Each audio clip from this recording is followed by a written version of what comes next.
DDP versus Khamzat Chimaev back on for UFC 317. That's the talk today. I can't believe it either. I cannot believe it. So if this is true, nothing official yet, but if this is true, that means we were duped, right? We were tricked. We believed it. This happens about 3 times a year.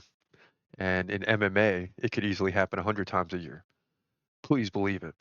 But the bottom line is that DDP, Dricus du Plessis, is saying, I'm not injured really. I was just watching and having a good old laugh, more or less. So he says on Instagram, okay, so everyone had their opinions and rumors and stories about the shin and injuries, etc. I found it all very entertaining. Unfortunately, none of this is true. Myself and UFC already discussed a fight date and opponent. The June fight was never signed. I did not pull out of any fight. I am the champion. I know when I fight, you as a contender just show up when we tell you to. Fight announcement coming soon.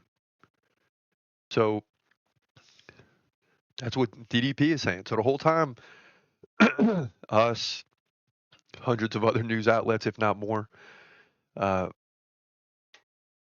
are believing the first report, right? Because there's one report, then there's nothing for a while, and I'm kind of waiting on this to see what happens, and then boom, everybody starts reporting on it. I'm like, uh-oh, this fight's on hold. But it turns out the fight might still be on hold. It might not be at UFC 317. We just don't know yet because we got all these tricks and games going on, and nobody really wants to tell you anything. It's like it's all done on purpose, which behind the scenes, I wouldn't be surprised. I would not be surprised. But the bottom line is these guys are going to fight, I believe. Can you imagine if they come out and say that Hamza's not fighting for the title? I have to be the first to tell you, I would not be surprised. But I think every time that they deny it, the outrage gets louder and louder. So I think you have to do it now. Who else is there? Right? Who else is there? You going to give it to a Mavov or a Mavov? You don't know who I'm talking about? That's Nazardine Amavov? I don't think so. Let Hamza go beat DDP and then bring on Amavov and then bring on whoever you got after that. Okay. And when Hamza goes up to light heavyweight, I don't want anybody coming out and saying, oh, he's got to earn his stripes. He's got to get his fights in. No. That man is going right for the light heavyweight title. And I think at that point, the UFC doesn't slow him down. For some reason, they're slowing down Ilia Topuria, though. They're slowing down Ilia Topuria. At least it appears that way. But wouldn't it make sense that let's just rock and roll on International Fight Week in June?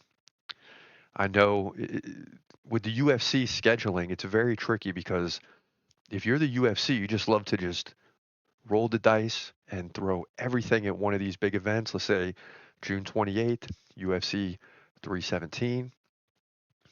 Isn't it in California? I'm pretty sure it's in California as well. Let me just make sure.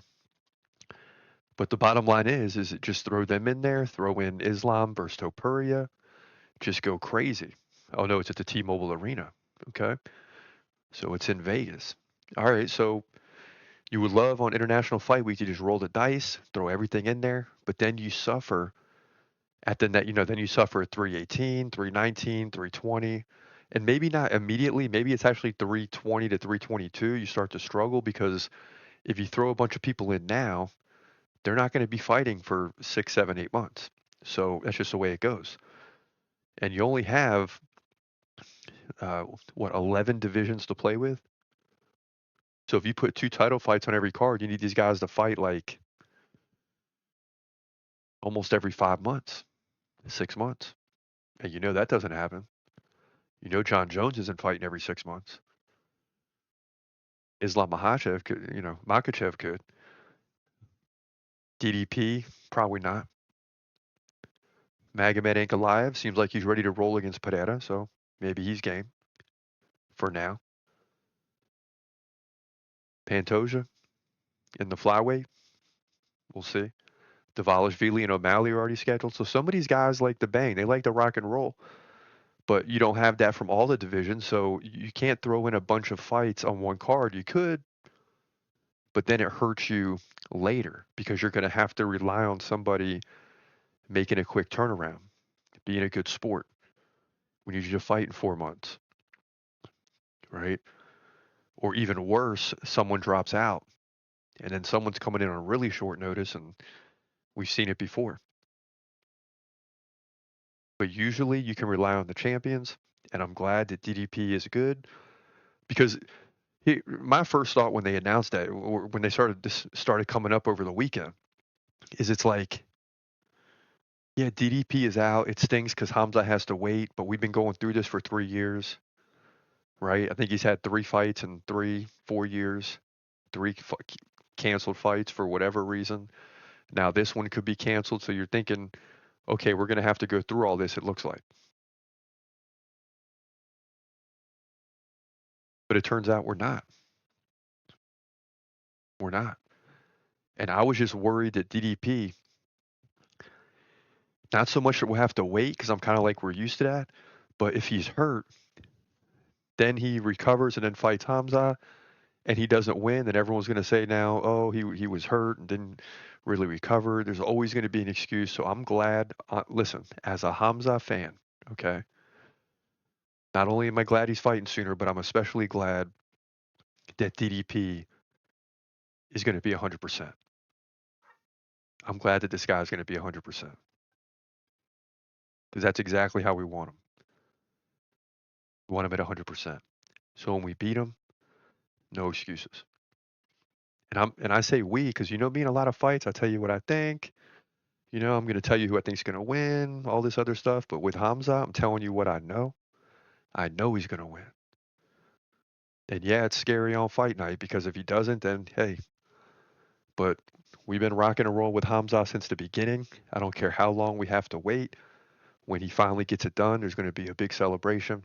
And then it's all about what can you do next in as quick a time as possible because you're 30 now, you got 4 years, you got 5 years. That's what you got. Especially if you're in there right now at 30. You got 3, 4, 5 years. You can't be messing around with time going forward because it's going to pass you by real quick. So I think he gets the belt, and then we'll see what happens from there. But I'm glad, first and foremost, that DDP is going to be 100% for this fight. That's what's happening. That's it. That's all that matters.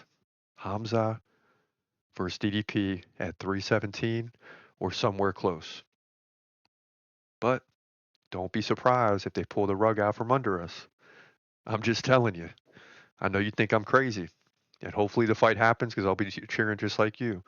But don't be surprised if they snatch the rug out from under us, and all of a sudden they say like DDP versus Amavov or something like that.